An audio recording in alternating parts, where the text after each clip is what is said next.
ഈ വർഷത്തെ സംസ്ഥാന സ്കൂൾ കലോത്സവം ഡിസംബറിൽ തിരുവനന്തപുരത്ത് നടക്കും. കായികമേള ഒക്ടോബറിൽ എറണാകുളത്ത് നടത്താനും തീരുമാനിച്ചു. ഇത്തവണ ആദ്യമായി ഒളിമ്പിക്സ് മാതൃകയിലായിരിക്കും കായികമേള നടക്കുകയെന്ന് മന്ത്രി വി ശിവൻകുട്ടി പറഞ്ഞു.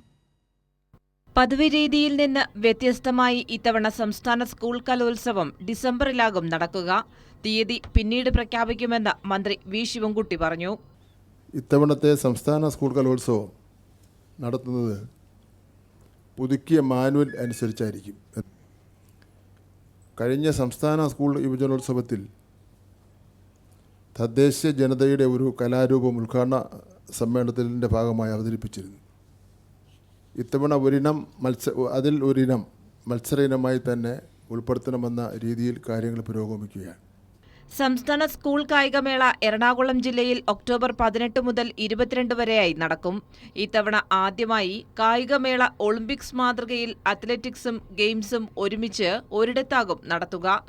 4 വർഷത്തിലൊരിക്കൽ ഒളിമ്പിക്സ് മാതൃകയിലും ഒളിമ്പിക്സ് മാതൃകയിൽ അല്ലാത്ത വർഷങ്ങളിൽ സാധാരണ പോലെയും കായികമേള നടക്കും. സ്പെഷ്യൽ സ്കൂൾ കലോത്സവം കണ്ണൂർ ജില്ലയിൽ സെപ്റ്റംബർ 25, 26, 27 തീയതികളിൽ നടത്താനാണ് തീരുമാനം.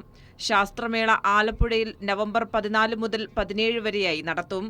കരിയർ ഗൈഡൻസ് ദിശ എക്സ്പോ ഒക്ടോബർ 5 മുതൽ 9 വരെ തൃശൂരിൽ വെച്ച് നടത്താനും പൊതുവിദ്യാഭ്യാസ വകുപ്പ് തീരുമാനിച്ചു. കൈരളി ന്യൂസ്, തിരുവനന്തപുരം.